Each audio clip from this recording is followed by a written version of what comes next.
तो भाई समर्स आ गई हैं और समर्स के साथ साथ आते हैं स्किन इश्यूज, खासकर ऑयली स्किन वालों के लिए और कॉम्बिनेशन स्किन वालों के लिए।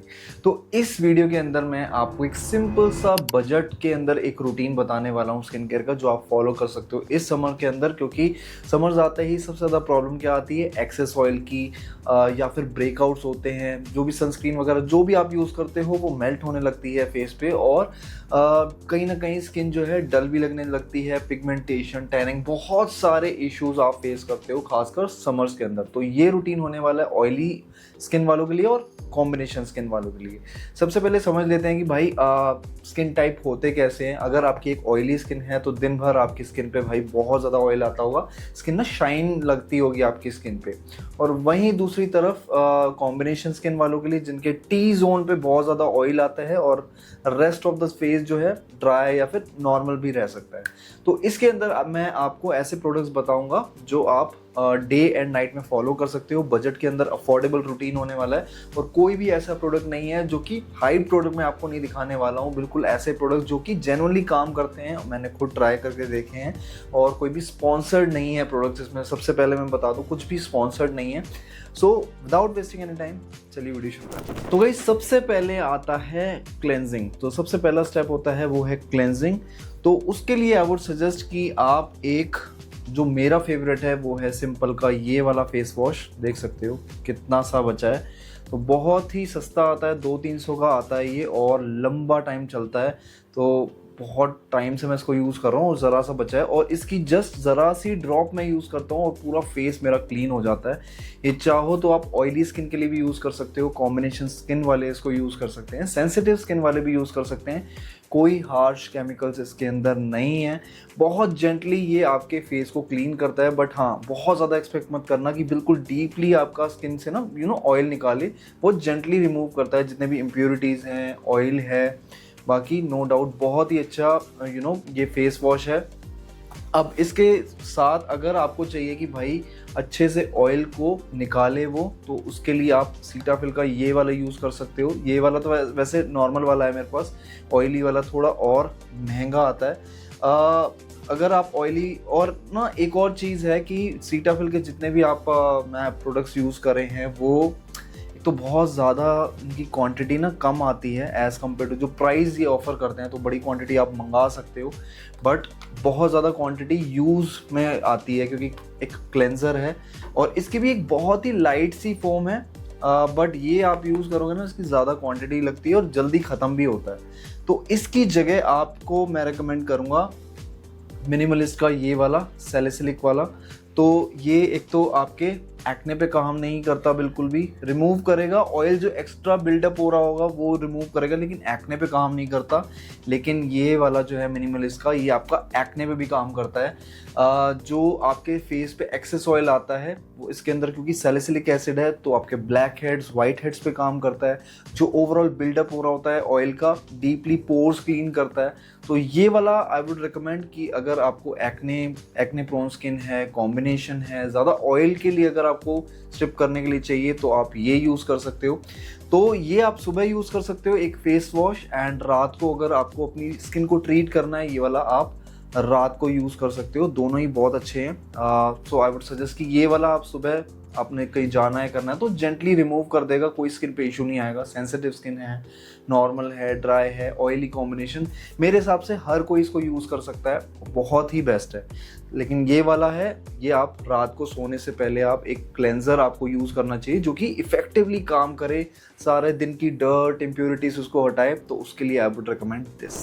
तो क्लेंजिंग के बाद बारी आती है सीरम्स की। अब सीरम्स इतने ज़्यादा ज़रूरी क्यों हैं? क्योंकि आप जितने भी प्रोडक्ट्स देखोगे उसके अंदर आपको जो इंग्रेडिएंट होते हैं, जैसे कि सपोज करो विटामिन सी का ये वाला एक सीरम है, तो ये टारगेटेड सॉल्यूशन है। इसके अंदर pure form of vitamin C आपको मिलता है। वही विटामिन सी वाला फेस वॉश अगर आप यूज़ करोगे तो इसकी जो कॉन्सेंट्रेशन होगी वो थोड़ी लोअर होगी, लेकिन इसके अंदर प्योर फॉर्म होती है और अच्छे से आपकी स्किन पे जितने भी इश्यूज होंगे ना उनको टारगेट करता है। सबसे पहले आपको जो सन एक्सपोजर में फ्री रेडिकल्स होते हैं उनसे फाइट करता है।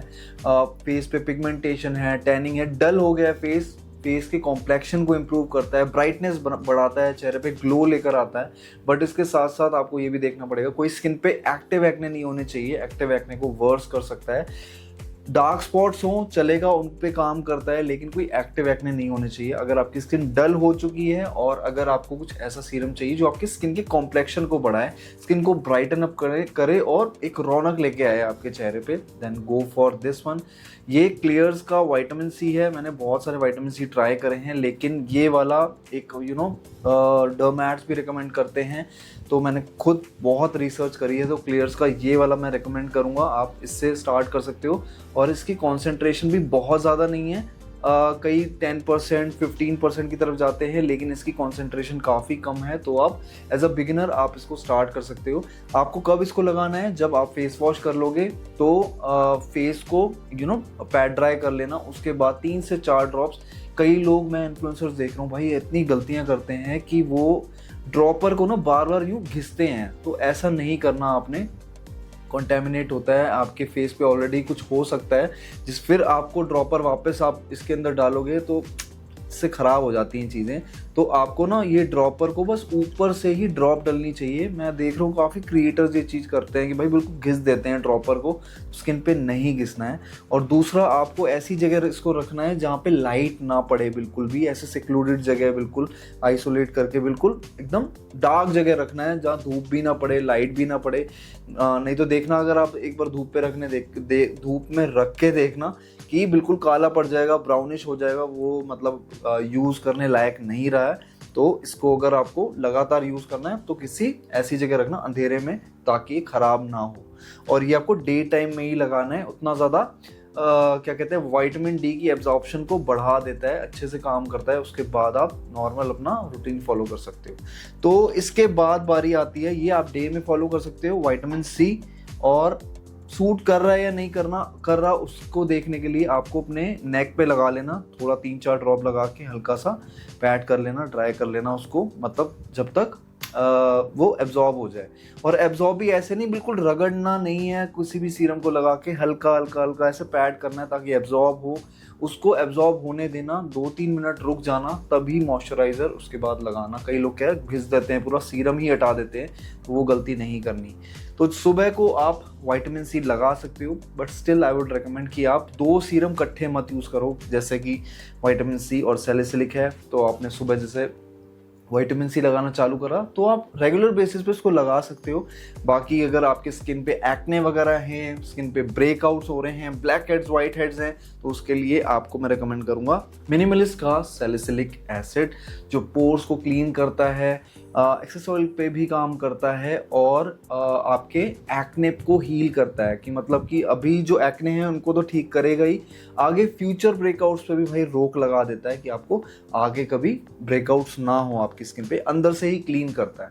तो एक एक्सफोलिएशन का काम करता है सैलिसिलिक एसिड। तो आप चाहो तो विटामिन सी से चालू कर सकते हो, या फिर एक्ने वगैरह हैं आपको, ब्लैक हेड्स वगैरह हैं, वाइट हेड्स हैं, तो उसके लिए सैलिसिलिक एसिड रात को यूज़ करना है। डे में चाहो तो आप एक सीरम से चालू करो, या तो विटामिन सी या तो सैलिसिलिक एसिड, दोनों से स्टार्ट मत करो क्योंकि दोनों क्लैश होते हैं। तो एक रूटीन से स्टार्ट करना है तो आप विटामिन सी से चालू कर सकते हो, एक्ने नहीं होने चाहिए। और या तो आप रात को सैलिसिलिक एसिड से चालू करो।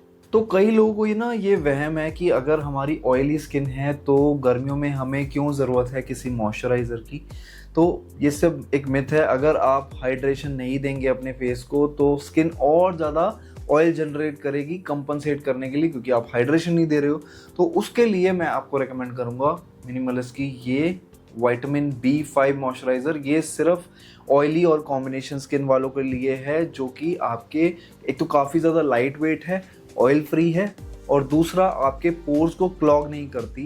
कई लोग बहुत हैवी मॉइस्चराइज़र लगा लेते हैं और जिससे उनका फेस और ज़्यादा मेल्ट होने लगता है बिल्कुल, और पता लगता है कि भाई इतना हैवी मॉइस्चराइज़र लगाया है, और उसके बाद ब्रेकआउट्स चालू हो जाते हैं क्योंकि पोर्स क्लॉग हो रहे हैं। तो बिल्कुल भी आपके पोर्स को क्लॉग नहीं करता, बहुत ज़्यादा लाइट वेट है, ईजिली एब्जॉर्ब हो जाता है। आप ऑन द वे इसको लगा सकते हो। चाहो तो अगर आपको दिन में लग रहा है कि बहुत ज़्यादा लेयरिंग में कर रहा हूँ, पहले फेस वॉश करा, फिर उसके बाद पोंछ लिया उसको, फिर सीरम लगाया, फिर उसके बाद मॉइस्चराइज़र, फिर सनस्क्रीन, तो इससे बढ़िया है चाहो तो आप डे टाइम में इसको स्किप कर सकते हो और रात को इसको लगा सकते हो। But still I would recommend कि कोई बुराई नहीं है क्योंकि काफ़ी ज़्यादा लाइट वेट है। तो जैसे ही रात में आप सीरम लगाते हो, जैसे सैलिसिलिक एसिड आपने स्टार्ट कर दिया, तो उसके बाद पी साइज अमाउंट लेके सिर्फ इतना सा पूरे फेस पे आपको लगाना है, जिससे आपके फेस पे ऑयल नहीं आएगा। कई लोग भर भर के मॉइस्चराइजर लगाते हैं, तो उतना नहीं करना। पी साइज अमाउंट लेना है जिससे आपका फेस पूरा कवर हो जाए। नेक्स्ट बारी आती है एक सनस्क्रीन की, जो कि भाई बहुत ज़्यादा परेशान रहते हैं ऑयली स्किन वाले कि भाई सनस्क्रीन लगाएं या ना लगाएं। भाई बिल्कुल, या तो वाइट कास्ट हो रहा है या तो सनस्क्रीन मेल्ट होने लग जाती है। तो ऑयली स्किन वालों की स्किन पे ऑलरेडी शाइन रहती है, आप देखोगे ना तो हमेशा उनकी स्किन पे एक चमकती रहेगी, मतलब वो ग्लो नहीं है, वो ऑयल आ रहा होता है उनके फेस पे। तो उनको ड्यूई फिनिश वाली सनस्क्रीन नहीं लगानी है। कई बार लिखा होता है ड्यूई फिनिश या फिर ड्यूई फिनिश लिखा होता है वैसे, और ऑयली वालों के लिए लिखा होता है ऑयल फ्री या फिर मैट। मैट से क्या होगा, जितनी भी ऑयलीनेस है आपके फेस पे वो कवर करके एक मैट फिनिश आपको मिलेगी, जिससे चेहरा जो है ग्रीजी नहीं लगेगा। सो उसके लिए I would recommend Reequil ultra matte dry touch sunscreen. नाम से आपको समझ आ रहा होगा, एकदम ड्राई टच अल्ट्रा मैट आपको आपकी स्किन को बना देता है, जिससे आपकी स्किन जो है ड्यूई नहीं लगती, वो एक बहुत क्या बताऊं कि ग्रीजी नहीं लगता चेहरा, चिपचिपा नहीं लगता चेहरा, वो चिपचिपापन बिल्कुल हटा देता है। तो ये सनस्क्रीन बिल्कुल उसी तरीके से काम करती है। तो इसके अंदर आपको SPF 50 की कवरेज मिलती है, साथ साथ PA 4 टाइम्स प्लस। काफ़ी लोग कंफ्यूज होते हैं कि PA रेटिंग देखें या फिर SPF 50 देखें।